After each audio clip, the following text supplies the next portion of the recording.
ఆడవాళ్ళు చేసే శ్రమ అంటే వాళ్ళు బయటికెళ్ళి ఆఫీస్‌లో పని చేసినా, ఇంట్లో మాత్రం వాళ్ళొక బానిసలాగానే బతకాలి.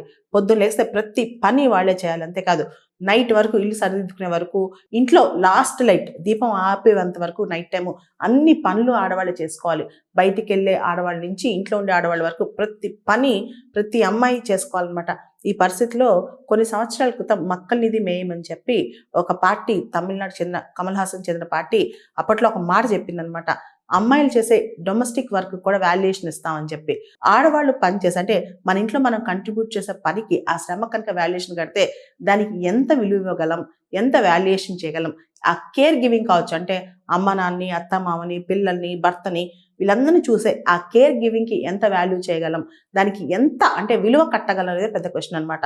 రెండో విషయం ఈ అమ్మాయిలు చేసే శ్రమకి ఇది వాళ్ళ డ్యూటీ, వాళ్ళ బాధ్యత.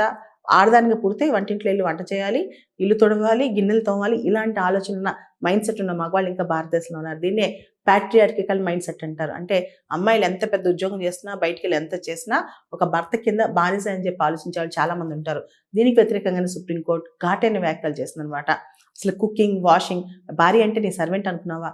పెళ్ళంటే ఒక సర్వెంట్ మెయిడ్‌ని కొనుక్కొచ్చుకోవడం అనుకుంటున్నావా అని చెప్పి సుప్రీంకోర్టు గట్టిగానే మొట్టికాయలు వేసింది ఆ భర్తకి. కుకింగ్‌లో, వాషింగ్‌లో ప్రతి దానిలో భర్త కూడా భాగస్వామ్యం అవ్వాలని, ఇద్దరు కలిసి పనిచేస్తేనే 2 చక్రాలు ముందుకెళ్తేనే బండి ముందుకెళ్తది కాబట్టి అమ్మాయిలకి ట్రెడిషనల్ రూల్స్ అనే ఆలోచన పక్కన పెట్టాలని చెప్పి కూడా సుప్రీంకోర్టు పరోక్షంగా చెప్పుకొచ్చింది.